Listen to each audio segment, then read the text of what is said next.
A forest, somewhere in Central Europe. Here, there lives a shy individualist. Many have already heard of it, but only the few come face to face with it. It's very rare to see it in the open countryside. This very proficient hunter has adapted itself excellently to its habitat.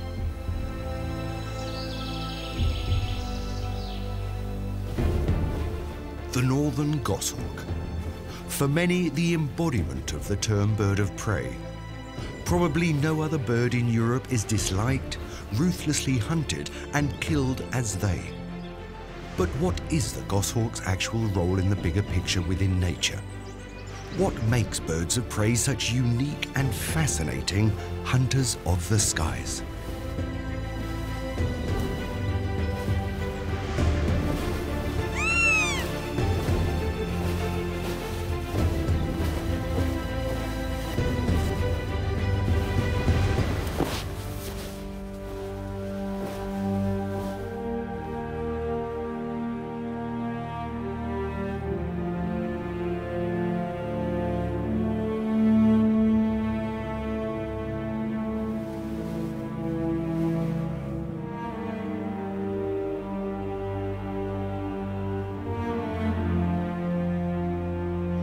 Birds of prey symbolize strength, speed, and beauty.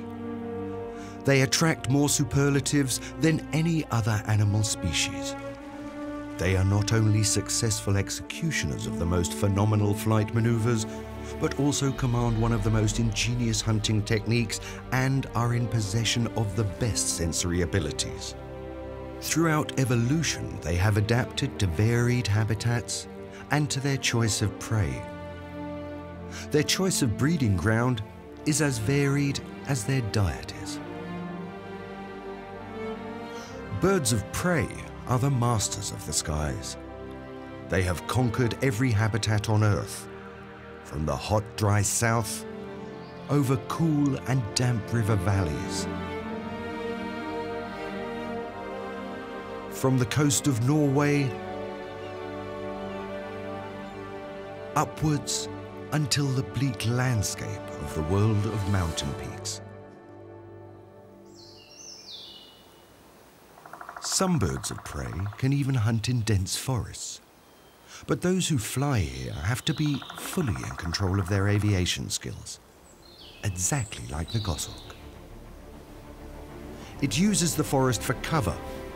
It also uses it to attain its position for a successful surprise attack and can reach tremendous speeds during such attacks. But how can it, despite such a velocity, effortlessly avoid all obstacles or simply not fly into the next tree? One possibility is the shape of its wings.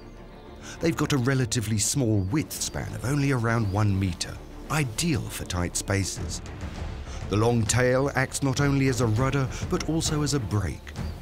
With such a tail, it can change its direction at lightning-fast speed while hunting and also maneuver itself between densely set trees and in thick undergrowth. Through the tighter areas, it flaps up its wings with its feet out at front. It can, for a short moment, hold the wings directly above its back. It's only the tail that sustains it in the air. If it's negotiated the opening, its tail can fan out and act as a form of third wing, supporting the bird. Supremely fast and unbelievably agile and skillful as well. That is the secret of the success of the goshawk's flight.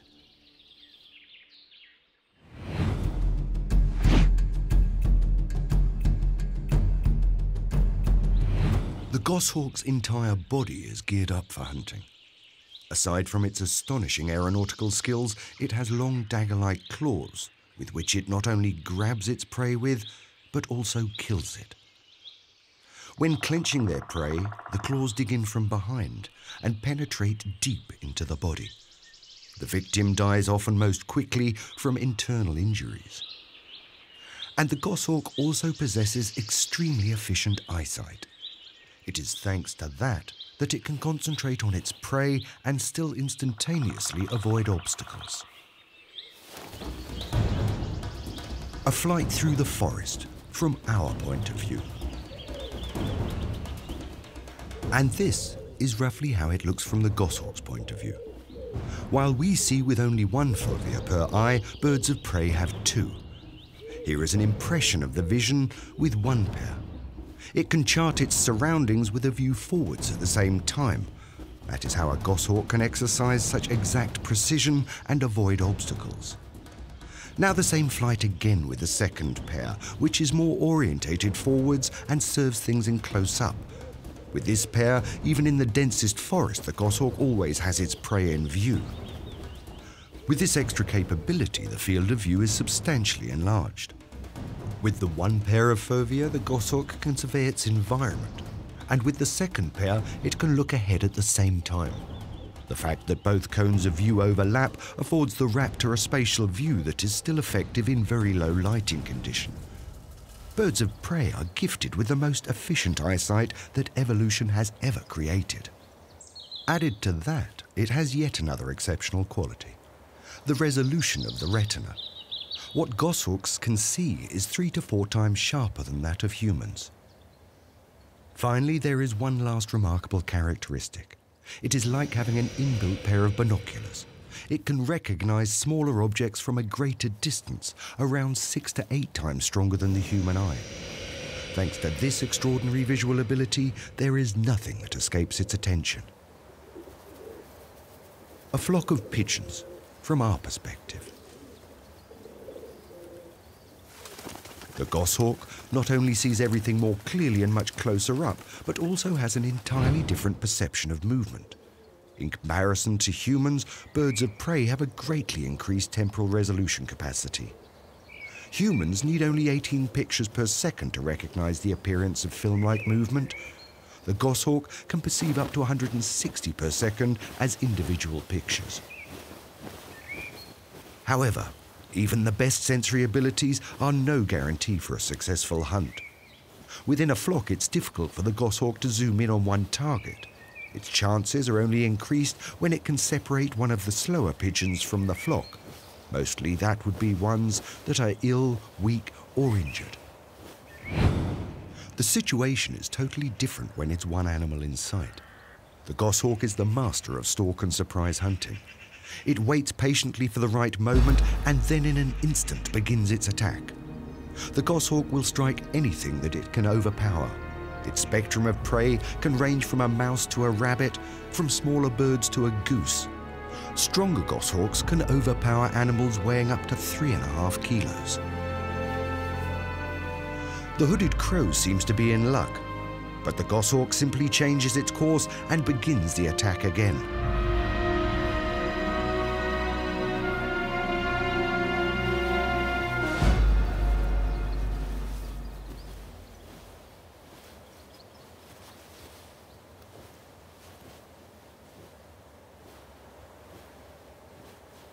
Now the same scene again as we would see it.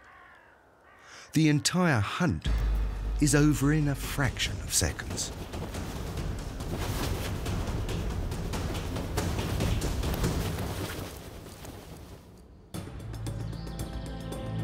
The goshawk resides in nearly all countries across Europe.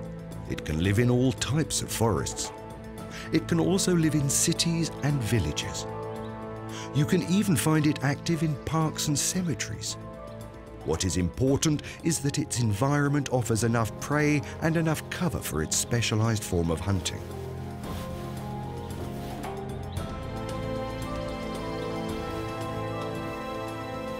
For this reason, its preference is for diversified forests that aren't so densely populated and offer easy access to open countryside, fields, meadows, and moors.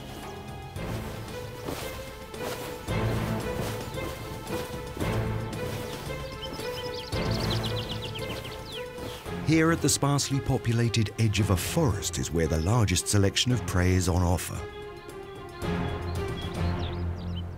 In contrast to many other birds of prey, the goshawk's breeding grounds are mostly found deep inside the forest. What's important is that it has a corridor of approach to the nest.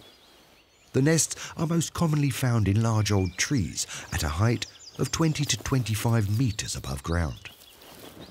The male bird is responsible for provisions. The female feeds the catch bit by bit to the hungry nest of chicks. When the chicks don't need constant care and are more self-sufficient in taking the prey apart themselves, the female will also go out on the hunt.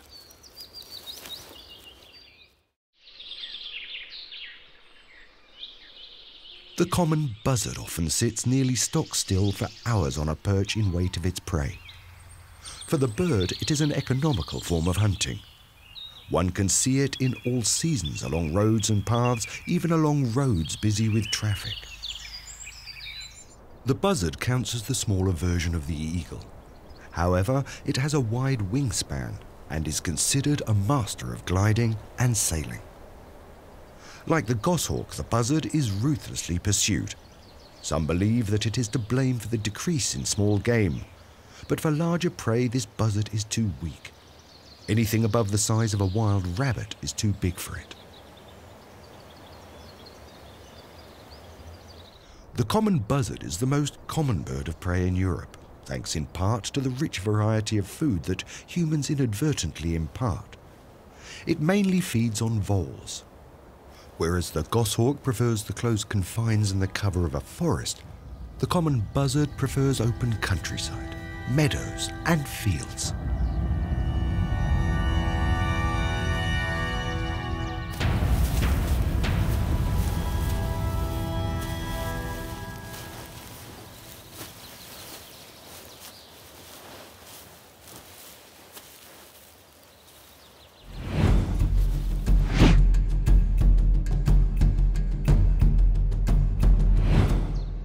The numbers of new buzzards changes significantly from year to year.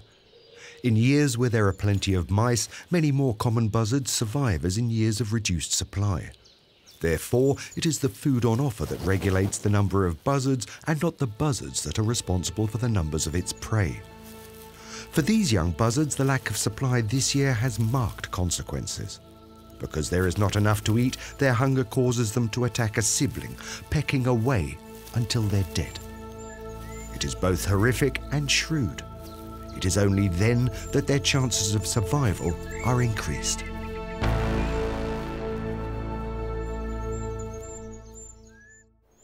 The northern sparrowhawk is the smaller, more streamlined version of the goshawk.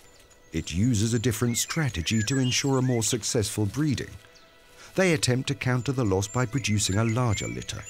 However, with 5 to 7 chicks, the nests have little space. That one of the chicks should fall out of the nest is a common occurrence.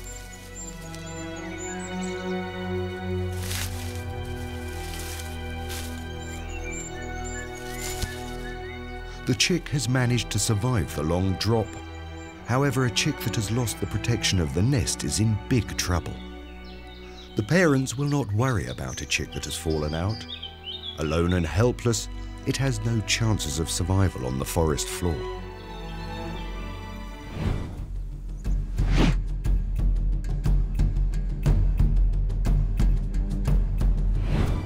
A few meters above the little chick, its siblings and the mother, who is busy trying to keep her chicks sated. The destiny of a lone chick is immaterial. Even in the case of the goshawk, not all of the young survive. Natural enemies and disease decimate the brood. Only every other fledgling survives the first year. If all goes as it should, goshawks can live up to the ripe old age of 20. The female goshawk returns to the nest throughout the day with fresh supplies. All what the mother catches to eat is fed to the young as well. They don't receive any special nutrition. Even when the chick's appetite has been served, the female still has no peace. She has to protect the young, not least from the rain, but also the sun's unprotected rays. These young goshawks maintain a peaceful existence with one another. Life-threatening scenarios of competition in the food chain or even the assassination of other siblings, so-called siblicide, is not a factor with them. The 3 chicks of around the same age don't begrudge the portion for the decidedly smaller latecomer. The to and froing with their share of the catch is more a play than a fight. Among each other, there's not much to differentiate the raptor offspring, regardless which of the species they belong to.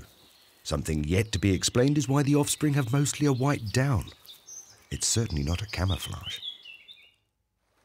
Forested lakes or floodplains.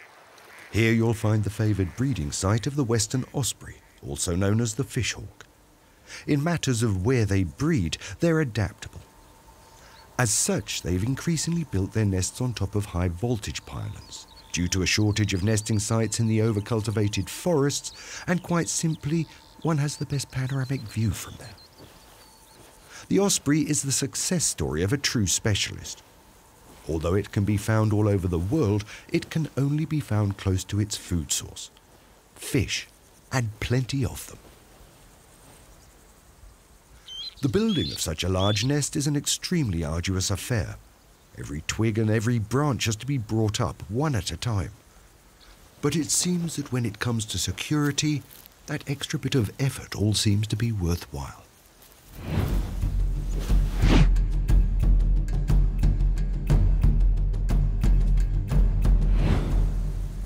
Osprey pairs usually breed once a year. Artificial nests are gladly occupied. The proximity to the power line seems of little concern, and mating at such a heady height is a balancing act of the highest order.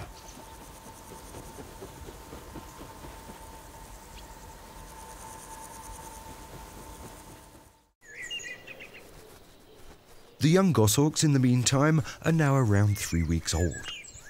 A pair of goshawks will normally have more than one residence that they'll change on an annual basis. It has the great advantage that after the nest has stood empty for a year, it will be rid of parasites. Old nests are often used over decades and often reach a diameter of up to 1.5 meters.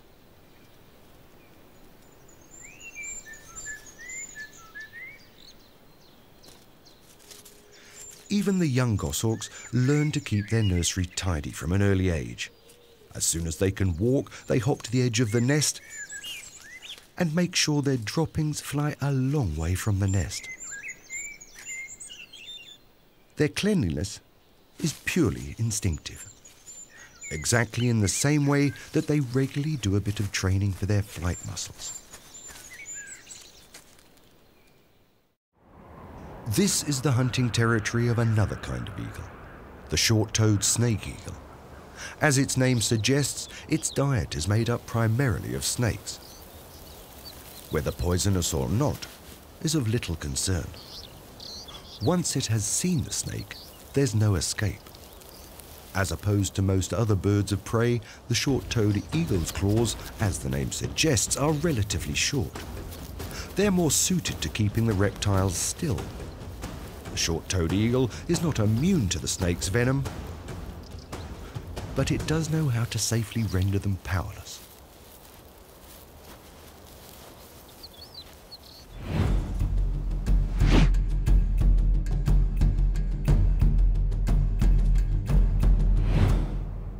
The nest of the short-toed eagle can lay up to 10 kilometers away from its hunting grounds. Successful breeding relies on sufficient numbers of reptiles nearby. They only produce one offspring, but while rearing it, the whole family needs at least 3 to 5 medium-sized snakes.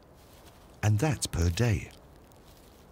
The little one will have to glug back around 200 to 300 of those before it's fully fledged. But to begin with, a smaller version.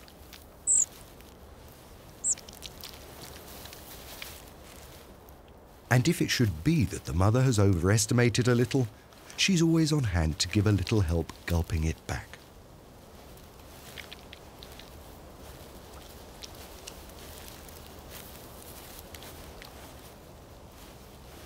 Just a little tug there, and there you go. The short-toed snake eagle was once widespread across Central Europe. Today they only live in the south and east of Europe, but meanwhile it is nowhere often.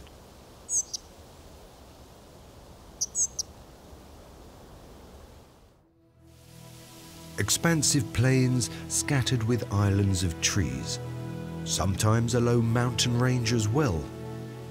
This is the home of the eastern imperial eagle. It breeds from Central Eastern Europe to the south of Russia. Similar to the goshawk, it has two very distinct hunting techniques. Either it will circle in the sky before plunging down on its prey, or it will sit very still up high and lurk until the right moment. The imperial eagle is no swashbuckler when it comes to hunting. Although it's the third largest eagle in Europe, it prefers to hunt for smaller prey.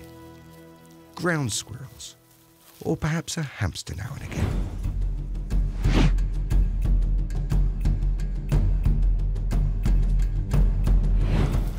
These ground squirrels are quite oblivious to the danger they're in. But the roof of this deserted house offers this young eagle a commanding view of the surrounding terrain. Nothing escapes its attention from its vantage point. Patiently, it waits for the right opportunity.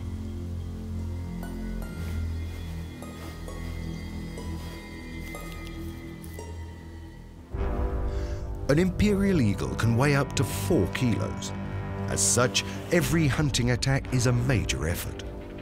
With a powerful beating of its wings, the eagle accelerates into its descent.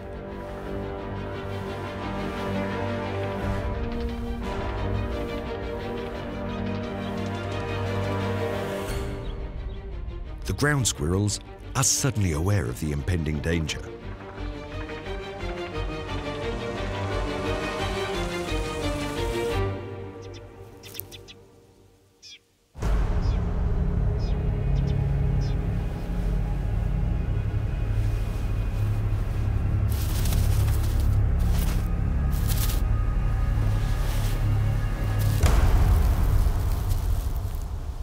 The surprise attack has come to nothing. The young eagle will have to put in a bit of practice. For now, the little rodents are a bit too nimble for him. The bird of prey is only successful if the other is careless. And on the ground, the lumbering eagle is of no danger. Even the ground squirrels know that. For the young eagle, it'll just have to retreat. But it will be back. The hunters and the hunted remain at a well-balanced equilibrium. The predator and those preyed upon have always had an effect on each other. When the one has improved its hunting expertise, the other will follow suit and develop new strategies to cleverly avoid the attacks. Inasmuch, it is practically impossible for a bird of prey to eradicate their prey.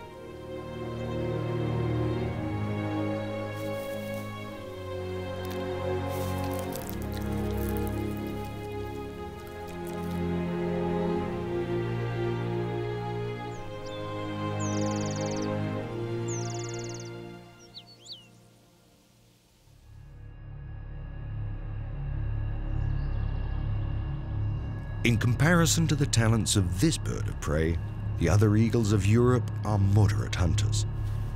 The golden eagle is not only the strongest and most versatile of its closest relations, but also the most audacious hunter. It'll even trust itself with animals that are prepared to fight back.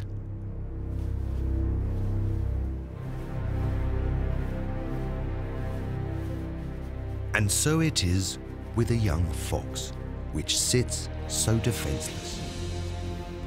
Normally, the eagle would have no problem whatsoever with such a target.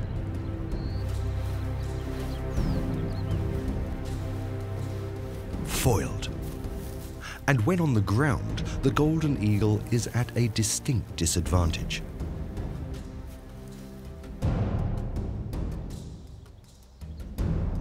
However, the young, inexperienced fox makes a fatal mistake.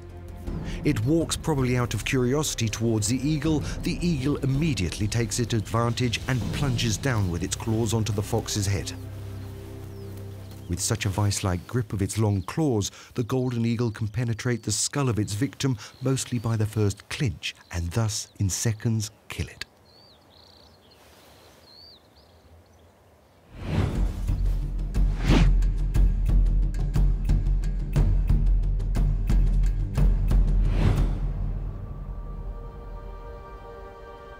The Alps are the kingdom of the golden eagle. They are also spread out across other parts of Europe, but ever scarcer. Often they will fly for hours, surveying the ground for suitable prey or looking for dead game.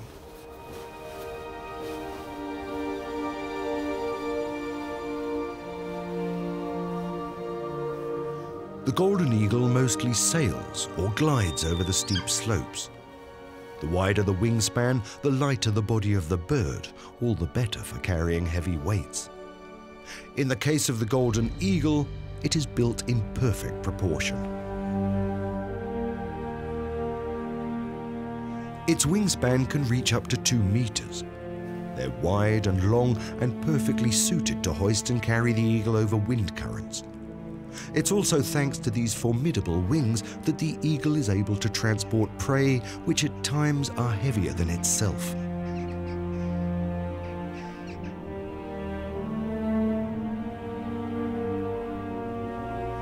From a mouse to a chamois, few of the mountain creatures are safe from it.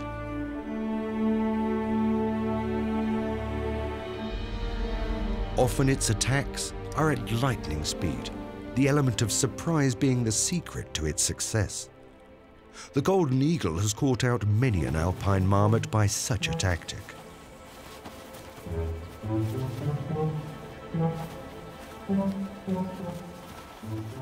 But even the alpine marmots have their defense strategy. While the others play and frolic around, one always stands on guard. Those who remain alert remain alive longer.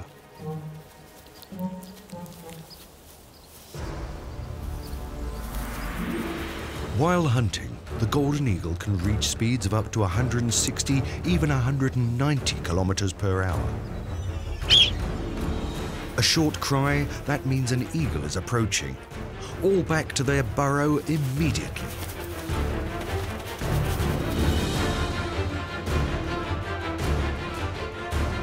But one of the younger ones hasn't heard the signal. In the last moment, it manages to escape.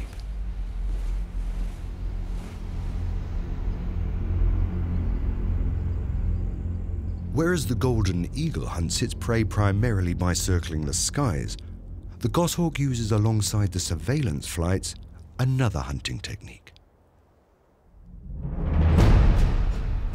It sits and waits until something edible flies or hops in front of its beak. Nevertheless, even the goshawk needs an element of surprise for a successful kill, for it is neither the fastest nor the strongest native bird of prey. It can, however, accelerate very quickly to its maximum speed despite not being able to maintain it for long. If it doesn't manage to overpower its prey within the first couple of 100 meters, it'll probably give it up for lost. Less than 10% of its forays result in success.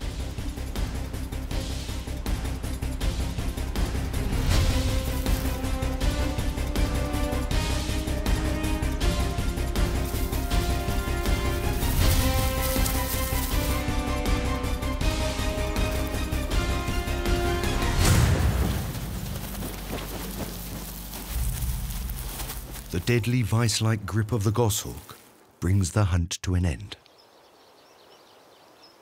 In a pristine carr with wet meadows lives the smallest eagle in Germany, the lesser spotted eagle. For a bird of prey, it has an unusual method of hunting. It looks for its prey on foot. The lesser spotted eagle can also hunt from the sky, but less so than other birds of prey. On forest meadows and on the edge of the river banks, it moves around like a stork and covers great distances on its long legs. Just such a grass snake would be wonderful. But it doesn't feel so safe with this fully grown specimen.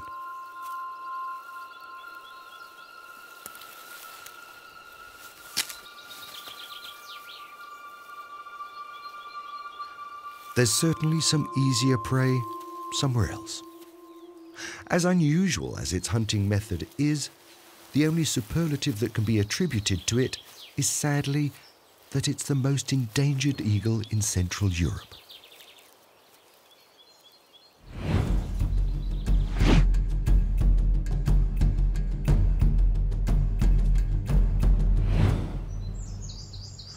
The lesser-spotted eagle has very high standards for its environment that today in many areas is not adequate. As such, the number of lesser-spotted eagles breeding in Europe is decreasing year after year. At present, there are only about 100 couples remaining in Germany. A more intense deforestation, fewer forest glades and more drainage. With every human intervention, the habitat of the eagle diminishes.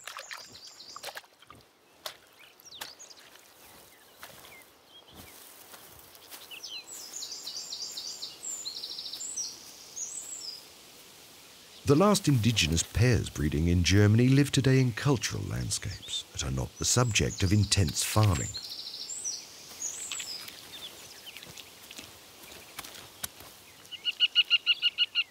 And if life wasn't difficult enough for the lesser-spotted eagle, this marsh harrier wants his share as well. The harrier constantly harasses the eagle.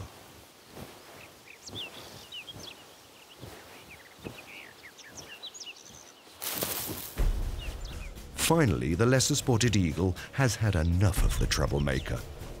Will it result in a fight? If so, the harrier's chances are not looking good. The eagle is nearly twice as heavy as the harrier, but therefore the harrier is a little more sassy.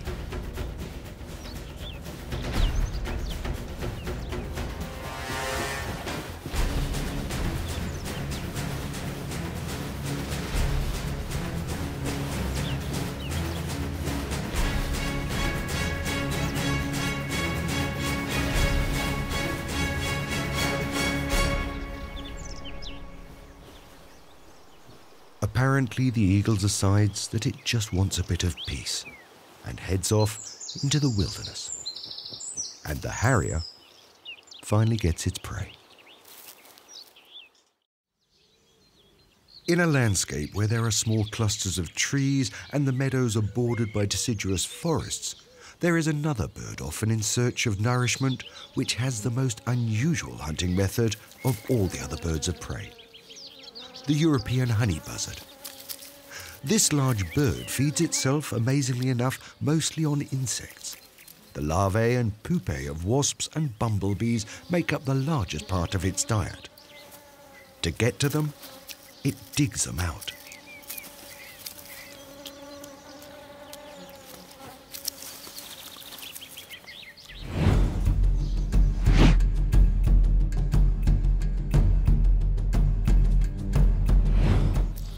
The bird is not troubled by the stings of the wild wasps or bees because it possesses horny platelets that protect its feet, and its face is protected by a firmly concentrated layer of feathers. Even the anatomy of the honey buzzard has over the course of time adapted itself to its particular hunting method. Whereas most other birds of prey possess long claws, the claws of the honey buzzard are very short with a gentle curve. Not only does that make life on the ground that much easier, but more importantly, they are ideal for digging.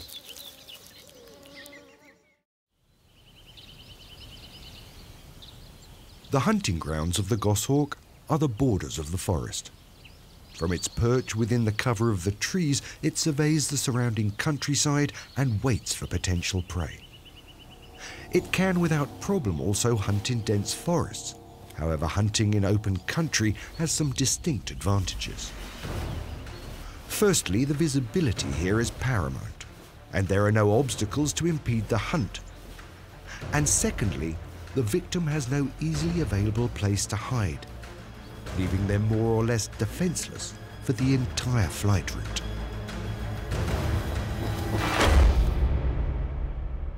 Goshawks, buzzards, and eagles kill their prey with their claws on their feet. The goshawk only uses its beak to pluck and then tear out the lean meat from the body, when the prey is already dead. They'll avoid all the parts that are not so easily digestible. Every catch brought back to the nest has already been meticulously plucked.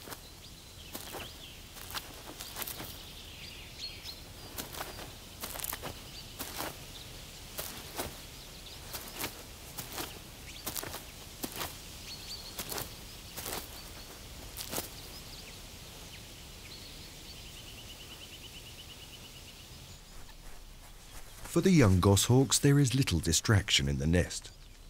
As they get older, they'll train their flight muscles more frequently and more intensively. Later, it will be imperative for their survival. However, most of their time is spent sleeping, waiting, and sitting around idly.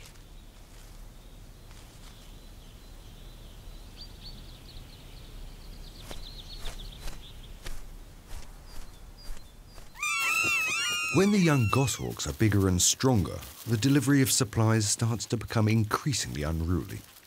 Sometimes many hours will have passed between feeding times, which means that the offspring are very hungry, and it's every man for himself. Here is where the claws come into action and where the feathers begin to fly. The adult birds sometimes only stay for seconds, throwing the prey into the nest before taking straight off again. The female only returns to the nest for feeding when the offspring are around 3 weeks old.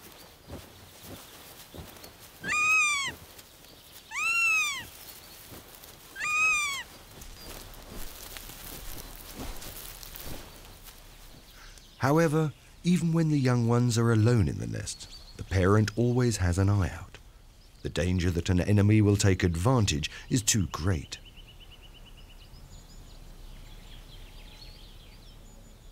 Anything that comes too close to the nest will be attacked. The adult goshawk is quite prepared to take on opponents far bigger than themselves. This eventually becomes apparent even to this golden eagle, but it's a dangerous game. The golden eagle could in one vice-like grip kill the goshawk.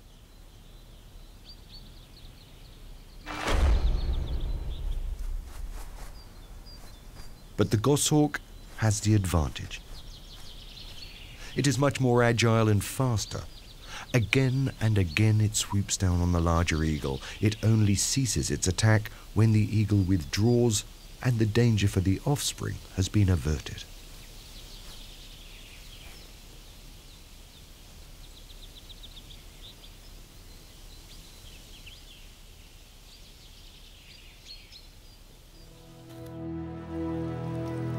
It is the biggest and heaviest eagle in Central and Northern Europe, the white-tailed eagle. This emblematic bird's wingspan can reach up to 2 meters 40, and it can weigh up to 7 kilos.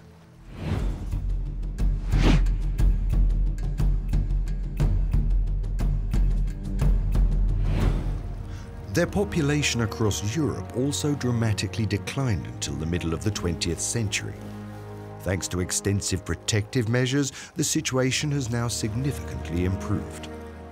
Today, there are more sea eagles breeding in Central Europe than for the last 100 years.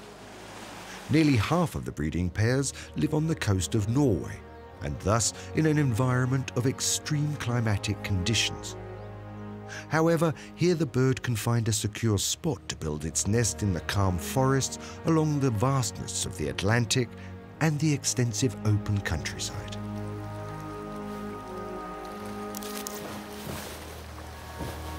Those who want to survive here must be prepared to adapt. The sea eagle, in this respect, is truly adept. It'll hunt whatever is indigenous to the surrounding environment. Here it will hunt primarily for fish. These it'll hunt over flat and calm waters, where it can better pinpoint them.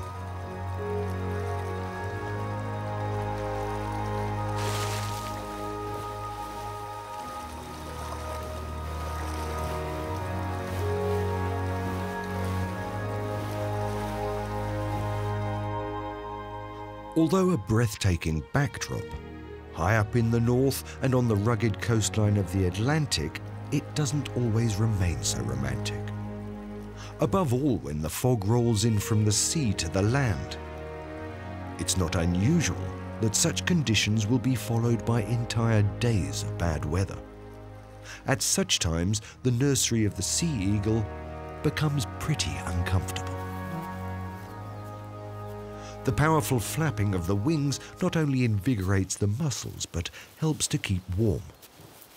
There are not many birds of prey in Europe that have to endure such extreme changeable weather.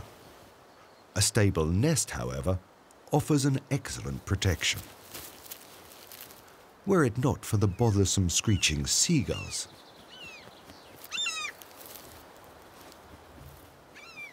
Above all, when the adult bird brings its catch back to their nest.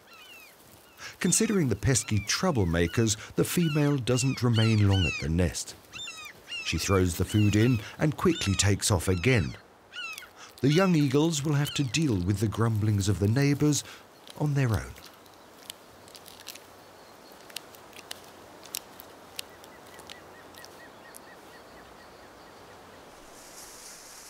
A nest in a tree, directly on the coast of Norway, is an exception. Most of the breeding grounds of a sea eagle can be found here, directly on the ground or on cliffs. The sea eagles are very adaptable in matters concerning their diet. Mostly they'll hunt fish and waterfowl. Mammals make up only a small part of their diet and are mostly carrion. Which species will be hunted depends on what is on offer locally and what each season offers up. For now, during the rearing of the offspring, fish will play the major part of their diet. The young have already learnt that their large beaks will only serve them well if regularly cleaned.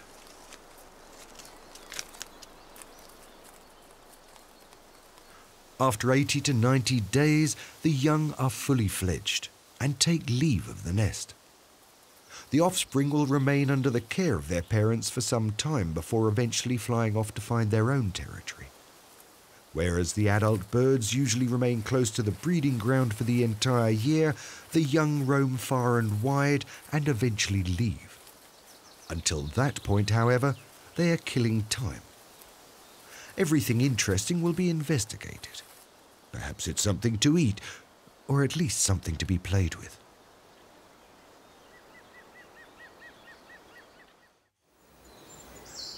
Back to the forest of the goshawk. Much has happened in the nest. The young ones will certainly soon leave the nest.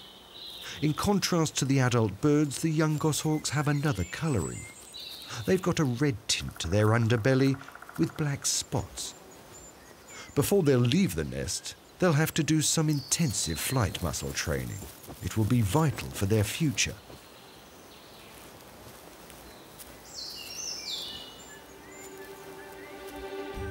Despite such concerns, the young goshawks are easily distracted from learning and training.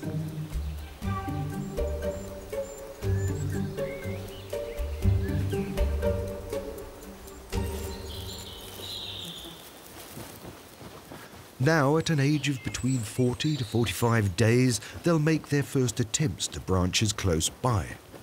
They will spend most of their time sitting on other branches close to the nest. They can't as yet fly properly and therefore will remain for a further 4 weeks and continue being cared for by the parents. The young ones always stay close enough to the nest so that they can get back quickly again. For now, 1 or 2 of them are still a bit shaky on their legs. Over the course of time, the distances will increase until neighbouring trees can be reached with a hop and a flutter. Their flight muscles during this period are constantly being trained so that their early leaps develop into short flights. Over the course of the summer, the young goshawks will finally leave their parents' terrain. From then on, they'll have to deal with everything alone. The young kestrel, on the other hand, is comparatively spoiled by its parents and receives its food already prepared into bite-sized pieces. Their home, however, is not an island, and in this forest they are not alone. When the adults leave to hunt, it's dangerous, and the offspring have to fend for themselves.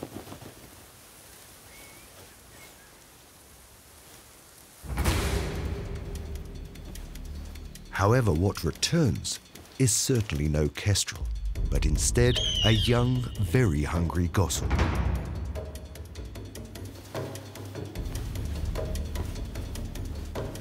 The young in an unguarded nest are easy pickings.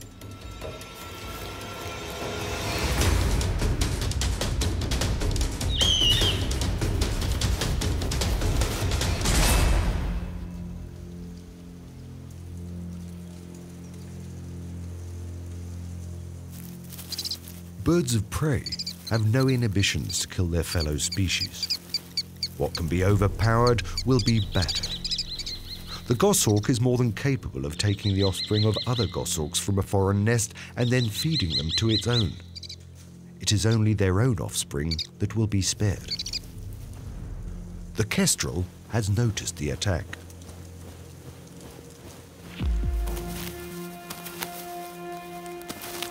Birds of prey only perceive movement. For those who play dead, there is a chance. But in this case, the young goshawk kills one after another.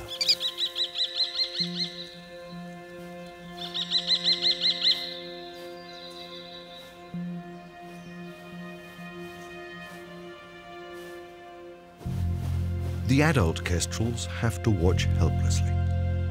Their rescue came not only too late, but they are also powerless because the young hawk is totally unperturbed. No one is going to separate it from such rich pickings.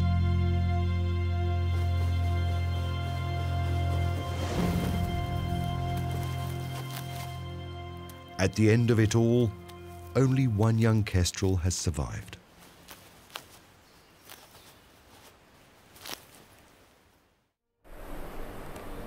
Extremely few birds of prey are killed by their fellow species. For most, humankind is responsible. One problem is the increased number of wind turbines. Birds of prey are especially affected because they collide with the rotor blades. The lesser spotted eagle, in contrast, keeps its distance from wind turbines because of the disturbance caused by the noise when in operation. To limit the danger to birds of prey in the future, wind turbines have to be built at a certain minimum distance from nests. Above all, commercial forests no longer offer a habitat for a bird of prey like the goshawk.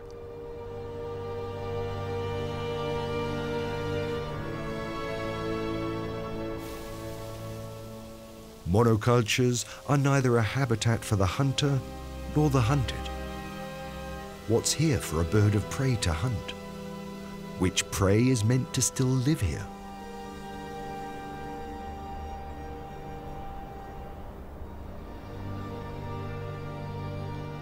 Birds of prey are rigorously protected, but they continue to be illegally poached or, like here, poisoned. The cramped feet surmise the agony of this goshawk. Added to that, birds of prey are shot as they were before, as shown by this hole-riddled breastbone of a goshawk. It is this species' blood in particular that some hard-nosed humans are still after. Hunters see the goshawk as competition for their hunting of hares, partridges and pheasants. For pigeon breeders, it's enemy number one. But how can a goshawk distinguish between wild and carrier pigeons?